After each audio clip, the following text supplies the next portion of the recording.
Hello, my name is Zoe Esplin-Wright, and in this video I'm going to be telling the story Good Morning Moroni by Jen Nelson Platt. Now, just to give a little bit of background, this book is very near and dear to my heart.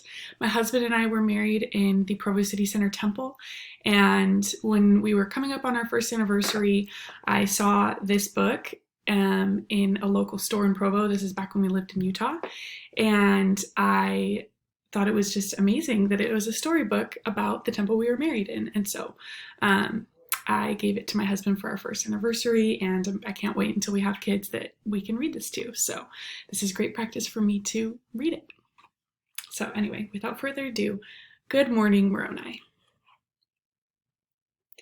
In the tops of the mountains there is a fountain, and a garden of flowers, and a house with towers, and a gold angel with glad tidings, guiding.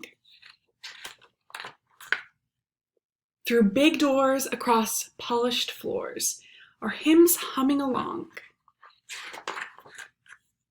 and oxen holding strong, and youth willing, and spirits waiting.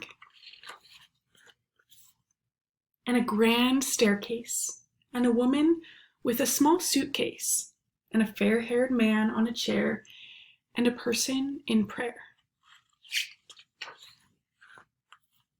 And a bride and groom, and a family in a special room.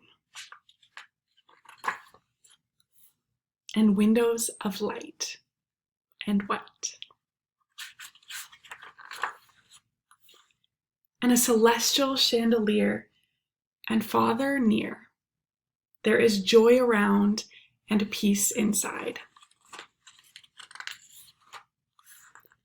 Good morning, groom. Good morning, bride.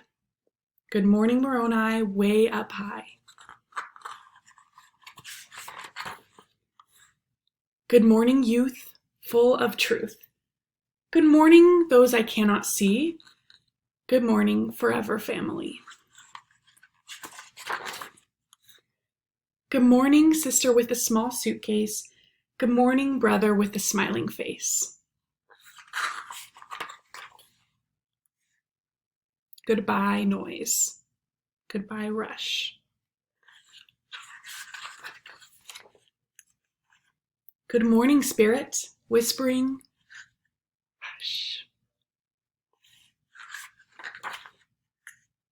Good morning. Good morning. Welcome home. Thank you for watching.